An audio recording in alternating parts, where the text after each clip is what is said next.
In the last video, I gave for SOFI the target 2350.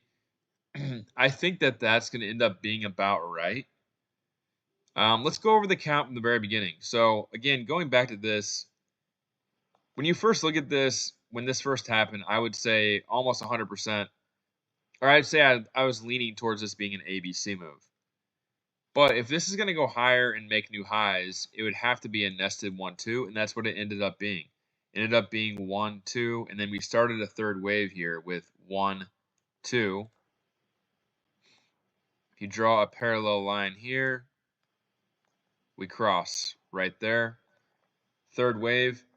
I think this fourth wave might not be 100% correct because it actually comes through right here, and that's what I've been saying before. This might be a diagonal right here.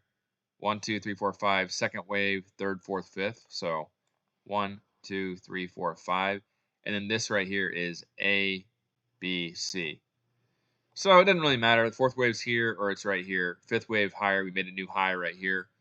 So the whole thing, this makes the whole thing a third wave ending right here on May 14th.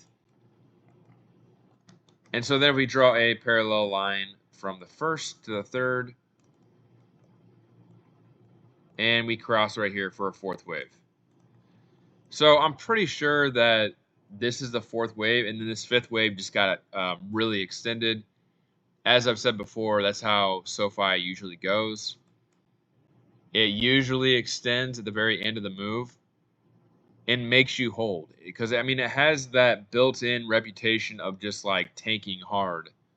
And so it does make it a lot harder to hold. Although, if you just look at valuations, like, it should be an easy hold from here. So anyway, going to this fifth wave, we get a diagonal right off the bat. That's a wave 1, wave 2 down. And then this is not actually a diagonal. I had this as potentially a wave 3, 4, and 5 right here, but I think it makes more sense that we look at this as 1, 2, 3, 4, 5, its own set of waves. That's a wave 1, and then we get a second wave pullback right here. So we have, again, another nested move, and it has to be a nested move because we extended so far.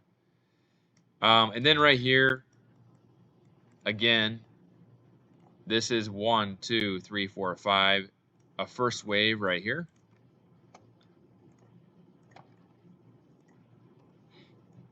So now if we just draw parallel lines again, clearly goes through right here. Now let's draw them for this one.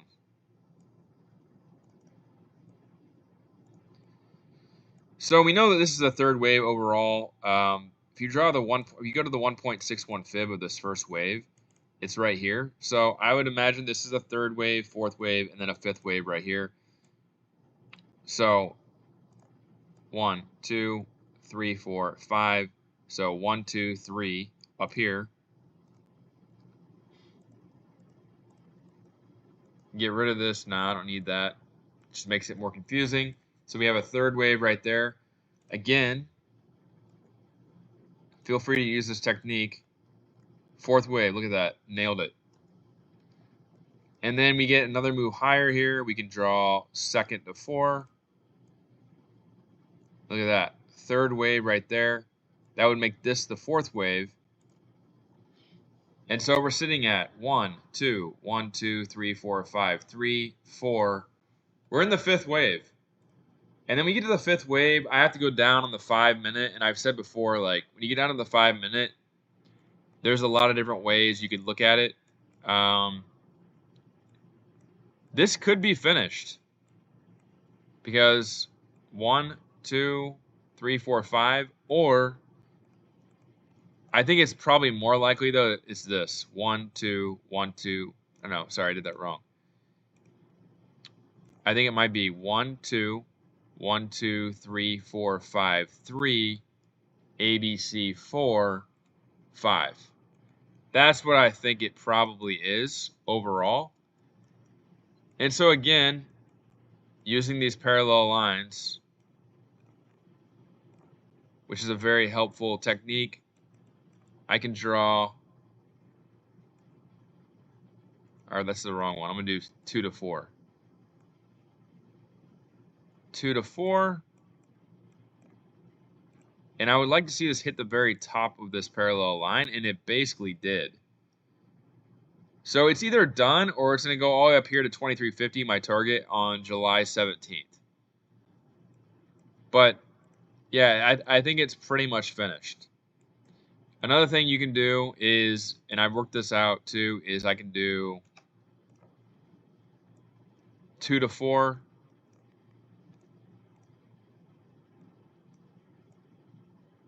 And look at that. This actually shows us that we have a little bit more potential. We can go up against this parallel line here. Remember, there's a supply zone up here at 2278. So potentially there's another move higher up here to this area. But I don't think there's very much more. I don't think there's very much more. If we go to just the overall chart now, we can look at, we can do the same thing on the overall chart. If this is a fifth wave, on the log chart, let's draw from 2 to 4.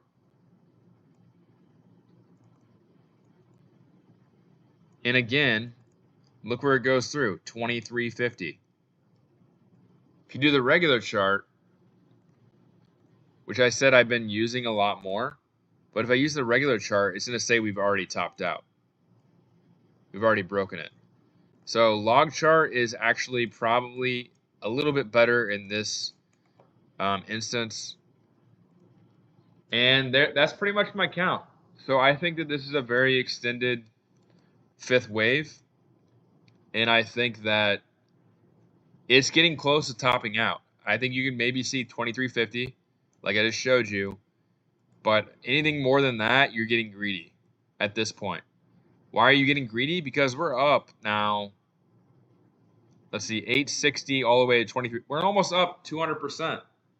Like, we're up 150% in the last 3 months. I know most stuff is, but I think that by mid-August, we're going to already have seen a big a decent pullback. I'm not going to say big pullback because I don't know for sure, but I think the market's probably going to pull back here within the next month pretty hard.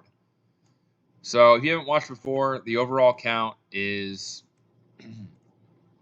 1, 2, 3, 4, and I just showed you this whole count. I think we're in wave 5 of the final move higher up here to 2350, potentially. Anything more than that, again, is going to be hard because this is way, way overextended now. You can look at the standard deviation channel here. And you're sitting at 4 standard deviation, or no, 3.5 standard deviations. On the weekly, again, you're getting way, way out there. The only stock that I've seen go way, way past that is Palantir. Palantir went to an insane, but still, it's like not really that far out. So on the monthly, I think it's pretty bad though. And you can't even see that. It's not been around long enough. But on the weekly, it's up there as well. But SOFI is in the same spot.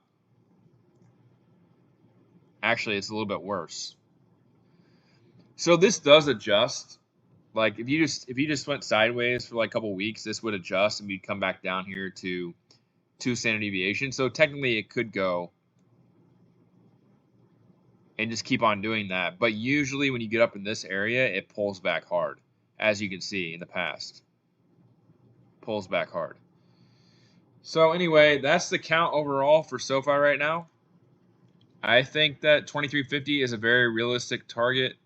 Anything more than that, to get above all this area right here, right away, I think it's going to be hard. You also have bearish divergence on the weekly. I don't think that the RSI is going to get above that 2024 RSI. But, I mean, if it keeps on running, then I'll say that I'm wrong. And again, if it keeps on running to 26, then there is a possibility of it being 1, 2, 1, 2, 3, 4, 5, and going like that. That is possible, and then you pull back here, and then you go higher after that. But if it does not run to 26, then we should be seeing a pretty big pullback here in the next month or two. So I don't like the fact that it ran so hard into earnings, because now earnings have got to be really, really good. If earnings are even a little bit not as good as expected, then it's probably going to sell off. Anyway, that's the update for now. Leave me a comment, like, subscribe for more updates, and I'll probably update here early in the week. Let's see if we can get up here to 23.50.